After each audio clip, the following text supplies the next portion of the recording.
tuombe Mungu nchi yetu iende kwa amani, kwa sababu isipoenda kwa amani, maana ni rahisi sana kumjua msanii fulani alifanya kampeni ya chama fulani, twendeni tukampige mapanga.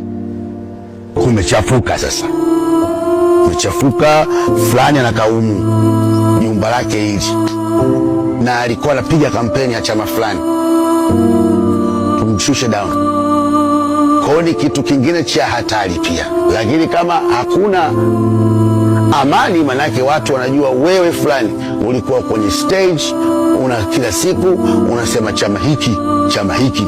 Leo sisi tumechafuka, hatutaki chama hiki, tunakufuata wewe, tunakuchalanga, yani piga mapanga, ndakuchoma moto na kuumiza.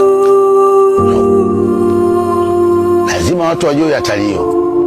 Hicho ndio kitu pekee. Ndio maana hata mimi naogopa, kwa sababu nyumbani kwa mama yangu ukuta mdogo kweli, yani ukitanua tu mguu umeingia. Umenielewa si baba?